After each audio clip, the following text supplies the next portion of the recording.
Now, we're going to look at collections. I'm going to say collections is a special type of variable. So far, when we've created variables, we've been able to store a single value in it. If we needed multiple values, we had to make multiple variables. And that's okay when those values aren't really related to each other. But when they are related to each other, we probably want to group them together, and collections allow us to do this. Two of the options that Swift gives us to do this are arrays and dictionaries. Swift does have other collection types, but for now we're just going to look at these two. Let's look at the array first. An array is an ordered list of data of the same type. For example, a list of integers, doubles, or objects. When we create an array, we create it in a similar manner to creating a variable. An array really is just a type of variable after all. Hence, we can create it with the data type defined as in our first example, var myIntegerList, and we can see there we indicate it as of type int. We have 1, 2, 3, and 4 in our array. Or we can also create it without defining the data type, as in the second example, var myNumberList 11, 12, 13, and 14. What you will see is that the values are surrounded by square brackets. It is the square brackets that tell Swift that this is an array. We need to be able to access those values within our array. To do this, we use the index number. An array is numbered starting at 0 for the first element. Hence, in this example, the first element, or element number 0, is 11. It's stored in the first position. So, when we want to print, for example, the very first value within our array, we do so as shown on the left, print myNumberList 0. Of course, with the brackets as indicated. In our situation here, that would therefore print out the number 11, which is located at position 0 in myNumberList. Here, we see an array displayed with certain values in each position and the numbering of each position starting at 0. For most of us, when we start counting, we think of starting at 1 and then moving on to 2, 3, 4, and so on.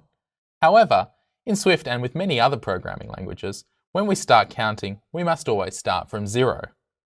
So, when you're accessing data within an array, if you notice you are getting incorrect values, chances are it's because you have your indexing starting from 1 rather than 0. And we can see here on the slide an example there of the 4 being stored in position 0, the first position, all the way through to 14 in the last position, which is the 6th position, but numbered number 5. The number 4 is found at array index 0, the first position in the array. The number 9 is found at array index 3, the 4th position in the array. Arrays, what else can they do?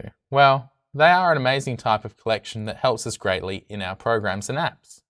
Arrays are an object, and we'll talk about that a bit later in the course. An array gives us what's known as methods, allowing us to perform different operations upon the array. Here we can see some examples. Contains, is empty, append, insert, remove, remove last, and remove all. We might want to find out if our array has the number 6. Hence, to do this, we have to type in the name of our array, then the dot operator, contains, open brackets, the number 6, or whatever value we're looking for, and then close brackets. When we use this, for example, in if statements, it will evaluate or be equivalent to true or false, which will then allow us a choice whether to opt to execute the if statement. When we get into playgrounds, we'll look at this a bit more.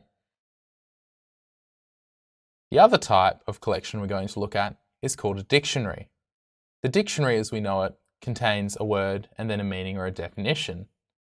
In a dictionary, the word is a type of key, and from that key, we're going to be able to get the definition. For example, looking up the word hello or the word how. Dictionaries in Swift function in a very similar manner. There is the key, and the key can only appear once in a dictionary, and with each key, there is a value, like the definition. We use that key to be able to get to the value.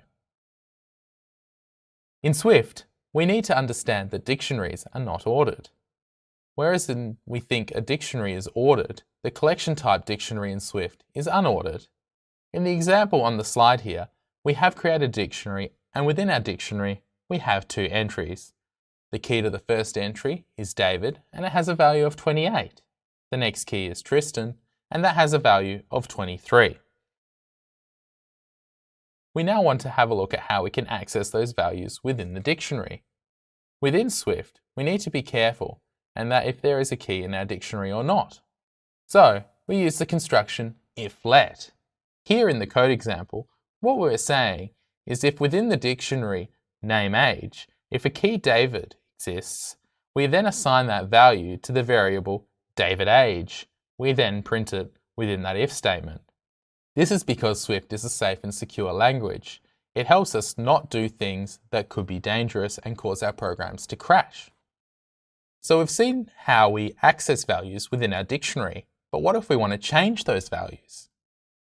Here we have 3 code examples on the slide behind me. We can replace a value if the key exists, we can update a value if the key exists, and we can remove a value if the key exists. So we can see here, if we want to replace the value, we need to write the name of our dictionary, name age. We use square brackets and then specify the key, in this case David. We then use the assignment operator, the single equal sign, and then what we want to change that value to.